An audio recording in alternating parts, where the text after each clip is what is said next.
తాకట్లో ఉన్న మీ బంగారాన్ని విడిపించి ఆ రోజు ఆన్లైన్ రేటుకి కొంటాం. Sharma gold company. Ask one question.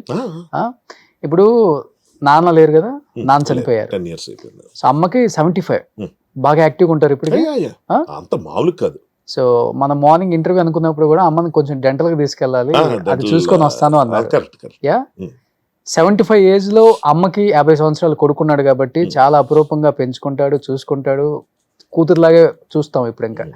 So దేవుడి దయ వల్ల ఇండస్ట్రీలో మంచి పేరు వచ్చింది, డబ్బు వస్తుంది, అన్నీ ఉన్నాయి. ఇంకా ఇంకొక 10 years, ఇంకో 15 years అమ్మ మంచి లైఫ్ లీడ్ చేసి మంచి మీ సక్సెస్ చూసి ఇంకా ఎక్కువ ఉంటుంది. అదే అంటే 90 సంవత్సరాలు లేకున్నా ఎప్పుడు ఎవరో ఏం చెప్పలేం కదా. బట్ ఇంకొక 20 సంవత్సరాల తర్వాత మీకు ఒక 70 వస్తాయి. కానీ అప్పుడు ఆ రోజు మిమ్మల్ని చూసుకునే వాళ్ళు ఎవరు ఉండరు కదా అని చాలా మంది అడుగుంటారు. పెళ్లి అనేది అసలు ఎందుకు మీ డిక్షనరీలో కొట్టేశారంట? అంటే పెళ్లి అంటే ఇష్టం లేదా, బ్రేకప్స్ అయ్యి ఫెయిల్యూర్ అయిపోయి అమ్మాయిల విషయంలో దూరంగా ఉంటున్నారా, లేకపోతే ఏంటి, ఎందుకు ఒక్కళ్ళు బ్యాచులర్ లైఫ్? అంటే ఒకటి ఏంటంటే నేను I can't handle family first of all. అది అవునా? అమ్మని ఎంత బాగా చూసుకుంటున్నారు. అది వేరు. అంటే అమ్మ అన్నది ఒక బంధం, అంటే ఒక రిలేషన్ కాదు, అది అదొక బాండ్, అదొక ఎమోషన్. నాకు తెలిసి అమ్మని అది ఒక అమ్మని నాన్నని జెండర్స్తో చూడం మనం. వాళ్ళంతే ఒక ఎమోషన్ అంటే పేరెంట్స్. కానీ నేను అడిషనల్ రెస్పాన్సిబిలిటీ కొత్తగా ఈ ప్రపంచంలో పిల్లలు తీసుకురావడం మీద నేను అగేన్స్ట్. అన్ని పొల్యూట్ అయిపోతున్నాయి, కాంపిటీషన్ ఎక్కువైపోయి, ఫ్రస్ట్రేషన్లు ఎక్కువైపోయి, దానికి మనం ఏం సొల్యూషన్ ఇవ్వకపోగా కొత్తగా ఎందుకు తెచ్చి బాధపడడం అన్నది ఒకటి. రెండోది ఏంటి, నాకు లవ్ అంటే చాలా ఇష్టం. అది పెళ్ళి అయితే పోతుంది అన్నది నా భయం. అవునా? గ్రాంటెడ్, టేకన్ ఫర్ గ్రాంటెడ్ వచ్చేస్తుందండి. పిల్లలు పుట్టిన తర్వాత వాళ్ళ మీద కన్నా షిఫ్ట్ అవుతుంది కదా, పోకుండా. ఎందుకంటున్నా ఆ షిఫ్ట్ అవ్వడం కోసం ఆశపడడం ఎందుకు? వాళ్ళు పుట్టకపోతే ఒక బాధ. సృష్టి అంటే అది కదా మరి. ఇంకా సృష్టి అంటేనే ఇంక అంతే కదా. కాదంటలేదు, నేనేం కాదంట. అంటే నేను ఎందుకు సెలెక్ట్ చేసుకోలేదంటే కనీసం నేనైనా కొంచెం భారం తగ్గిద్దాం, నేను కూడా పెంచేసుకుంటూ వెళ్ళిపోవద్దు. చాలా మంది ఉన్నారండి. ఇంకోటి ఏంటంటే నేను ఒక 70 ఏళ్ళు వచ్చిన తర్వాత ఎలాగుంటాను అన్న దానికి ఇప్పుడు ఈ సినిమా నాకు హెల్ప్ అయింది. చిరంజీవి గారిని చూసి అలా ఉండాలి, ఉన్నంతకాలం ఫిట్గా ఉండాలి రోషన్, అందులో డౌట్ లేదు. ఫిట్నెస్ పోయి, ఇలా ఫిట్నెస్ అని కాదు, ఏదైనా అనారోగ్యం ఏదైనా వచ్చింది అప్పుడు మాత్రం ఒక తల్లి మనకు సపర్యలు చేస్తే తట్టుకోగలమా, ఒక భార్య సపర్యలు చేస్తే తట్టుకోగలమా, కొడుకులో మనోళ్ళు వాళ్ళ పనులు బానుకొని మన చుట్టూ టెన్షన్ పడితే బాగుంటుందా? అది రాకూడదు. మ్యాక్సిమం వచ్చిందంటే పట్మని వెళ్ళిపోవాలి. అది ఎంత అదృష్టంతో కూడిన పని. So coming back to your question, మా మదర్ కానీ మా ఫాదర్ కానీ ఈ టాపిక్ రేస్ చేసినప్పుడు I could make it very clear. I told them very clearly ఏంటంటే ఇప్పుడు ఇంకో మనిషి వచ్చిన తర్వాత difference of opinion television remote దగ్గర నుంచి వస్తుంది. ఇది ప్రతి ఇంట్లో ఉండేదే, కానీ నా ఇంట్లో వద్దనుకున్నా. కిచెన్ దగ్గర ఇష్యూ వస్తుంది, ఇది ప్రతి ఇంట్లో ఉండేదే, కానీ నా ఇంట్లో వద్దనుకున్నా. నేను ఉన్నంతకాలం ఉన్న బంధాలని జాగ్రత్తగా చూసుకునే ప్రయత్నం నేను చేస్తా. మా అమ్మగారికి నేను చేయగలిగే పని ఏంటి, ఈ సినిమాలో చూపించేట అక్షరాల నేను మా మదర్ కూర్చొని స్టార్ మహిళ షో చూడడం, లంచ్ టైంలో కలిసి కూర్చొని, ఇంకా అలాంటివి సీరియల్స్ అవి చూడడం, ఏమైనా పాడుతా తీయగలని ప్రోగ్రామ్స్ చూడడం, ఇది మాకు రొటీన్. అలాగే నేను ఎప్పుడైనా కొంచెం ఫ్రీ అయిపోయి వచ్చేసిన తర్వాత ఇంటికి ఆవిడ రూమ్లోకి వెళ్ళి పడుకోబోతున్నా ఆవిడ లేపి మరి బొరతంట కూర్చొని ఏదో ఒకటి చెప్పడం, ఆవిడ పాప వింటారు నేను వెళ్తే. అలాగే పాటలు పాడుకుంటూ కూర్చొని పాత జ్ఞాపకాలు గుర్తు చేసుకుంటా. I will spend lot of time with her. Lot as in like కంపారిటివ్గా చెప్తున్నాను, చాలా మంది చేయలేకపోతున్న పని నేను చేయగలుగుతున్న తృప్తి అయితే నాకుంది. ఇది మిస్ అయిపోతానేమో అని నా టెన్షన్. భార్య పిల్లలు ఆబ్వియస్లీ డ్రిఫ్ట్ అయిపోతాం. అమ్మకు కూడా ఇదే చెప్తారా? అమ్మకి ఇదే చెప్పా, ఇవేవి నాకు లేవు కాబట్టి బాగా చూసుకోగలుగుతున్నానమ్మా నిన్ను, లేకపోతే డిఫరెన్స్ ఆఫ్ ఒపీనియన్ వస్తుంది ఏదో ఒకటి. ఎందుకంటే ఆవిడికి నాకే వస్తాయి. నేను ఎప్పుడైనా వండి ఏదని పడితే నేను చాలా అద్భుతంగా ఉండాను అనుకుంటే, she's undoubtedly greatest cook ever, అందులో డౌట్ లేదు. కానీ నేను కూడా బాగా చేస్తా. నేను చేసింది చూసి కొంచెం ఇంకొంచెం వేయించాల్సిందే, లేదా కొంచెం ఉప్పు ఎక్కువైంది, లేకపోతే కొంచెం పులుపు ఎక్కువైంది, ఏదో ఒకటి వస్తుంది. కాఫీ చేసిస్తే కూడా బాగుందిరా, షుగర్ ఎక్కువ వేసావా అమ్మా, మామూలుగా అందరూ తాగేదే కదా, కొంచెం తగ్గించిన ఏదో ఒకటి. అంటే ఏంటి, ఆడవాళ్ళకి కిచెన్ అనేది పెద్ద సామ్రాజ్యం అండి. మనం రూమ్ అనుకుంటాం, అది కాదు. వాళ్ళ ప్రపంచం అంతా అక్కడే ఉంటుంది. బయట పర్సన్ వచ్చి, అది కొడుకైనా కావచ్చు, వాళ్ళు కాకుండా ఎవరు వచ్చి అటు గ్లాస్ ఇటు పెట్టినా కొంప కొల్లేరైపోద్ది. వాళ్ళకున్న కమిట్మెంట్ అది, వాళ్ళకున్న ఒక ఒక ఒక డిజైన్ అది. దాని మన అలా ఇప్పుడు మన రూమ్లోకి వచ్చి ఎవరైనా ఏదైనా మారిస్తే మనకు ఎలా ఉంటుంది. బట్ అది ఇంకా మనతో పోలిక కాదు, 10 times ఎక్కువ. సో ఒక సొంత కొడుకు నేను వెళ్ళి, మా చెల్లి ఉంది, మా చెల్లి వచ్చి తను ఏదైనా వంట చేసిన, అమ్మ కొంచెం ఇలా చేయాల్సిందమ్మా, లేకపోతే ఎక్కువ చేసావు, లేకపోతే తక్కువ చేసావు, లేకపోతే ఇది అయిపోయింది అది అయిపోయింది అని ఒక జనరల్ స్టేట్మెంట్ ఒకటి మదర్గా ఆ రైట్ చెప్పాలి. అది మనకేంటి, బాగుందని ఆపేస్తే బాగుంది కదా, ఆ తర్వాత ఎక్స్ట్రా ఎందుకు వస్తుంది అన్నది మన ఫీలింగ్. కానీ అవే కదా మన ఎదుగుదలకు దోహదపడేవి. మనకు తెలియని చాలా విషయాలు ఉంటాయి అక్కడ. కానీ మీ మదర్ నేను ఇంత luckiest person in this world అని ఒక పక్కన ఫీల్ అవుతుంటారు, ఇంకో పక్కన మా వాడికి ఇంత చేదస్తం ఉంది అది కూడా ఫీల్ అవుతుంటారా? ఉంటుంది, డెఫినెట్ గా ఉంటుంది కదా. అంటే ఎందుకంటే తల్లిదండ్రులను బాగా చూసుకోలేనేమో, పెళ్ళైతే పెళ్ళాం వస్తే ఇవన్నీ మిస్ అవుతాను, అమ్మకి అన్ని రకాలుగా నేను సహకరించలేను, బయటికి తీసుకెళ్ళలేను, మాట్లాడలేను, ఇవన్నీ చేయలేనని పెళ్లి చేసుకోవాలని అని చెప్తున్నాడు నా కొడుకు ఏంటని, అది కూడా ఉంటుంది కదా.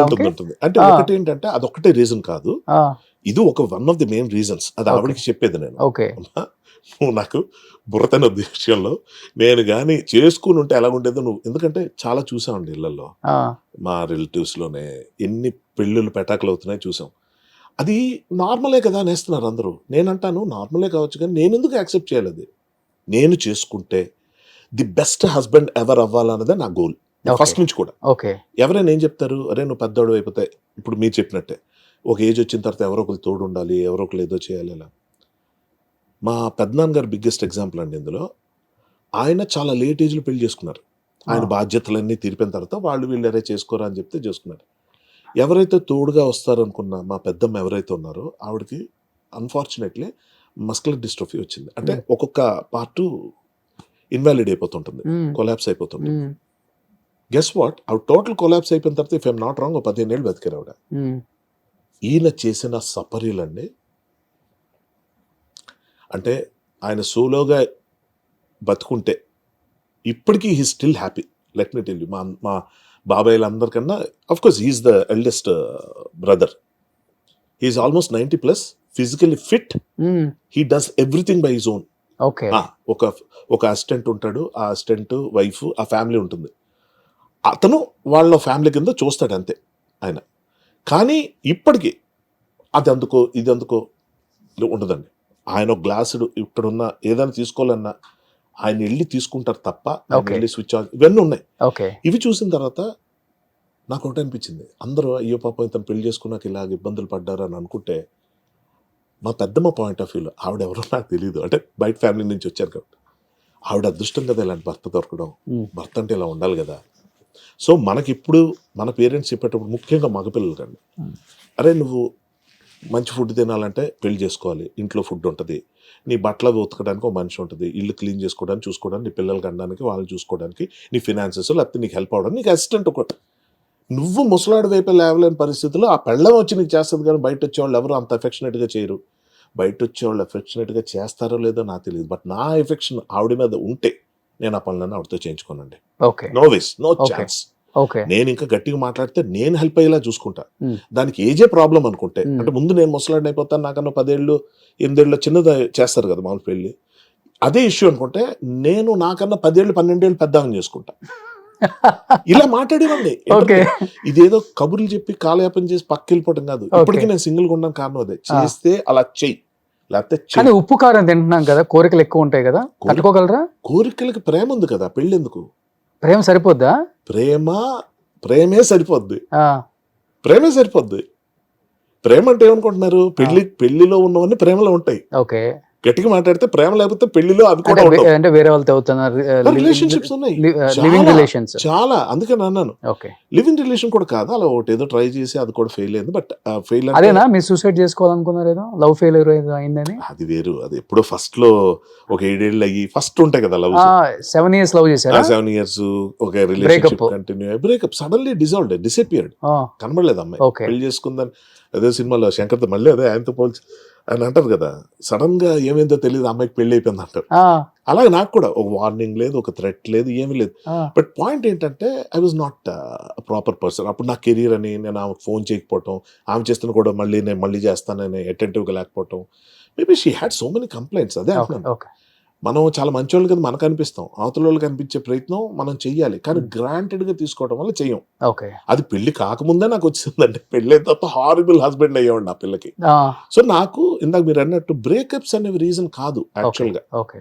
బ్రేకప్స్ యాక్చువల్లీ హెల్ప్ మీ, ఎందుకంటే టు మూవ్ ఆన్, ఇంకో కొత్త పర్సన్ కలవటం, కొత్త లైఫ్ స్టార్ట్ చేయటం, మాటి మాటికి ప్రేమలో పడ్డం చాలా మంచి విషయం అండి. ఎంతమందితో పడ్డారు అలా ప్రేమలో? నేను నెంబర్ ఎందుకు మెన్షన్ చేయనంటే, చెప్పగలను కానీ ఎందుకు చేయనంటే, నేను అమ్మాయిల్ని నెంబర్తో పోల్చడం నాకు నచ్చదు. ఓకే. ఫర్ ఎగ్జాంపుల్ ఒక 100 అమ్మాయిలు ఉన్నారు అనుకుందాం మాట. ఓకే. ఓకే. ఓకే.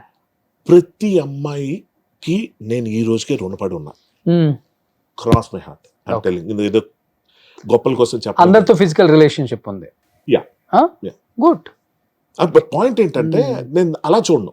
నేనేమంటున్నానంటే, వాళ్ళు దూరం అయిన తర్వాత కూడా ఇంకా అంతే ప్రేమ నా మీద చూపిస్తూ, అంతే అఫెక్షనేట్గా నాతో మాట్లాడుతూ, అర్ధరాత్రి 2 గంటలకి అలా ఎప్పుడైనా other side of the world, so యూఎస్లోనో లండన్లోనో ఎక్కడ ఉన్నప్పుడు మాట్లాడుకోవటం, కంపానియన్షిప్ అంటే చెప్తున్నా.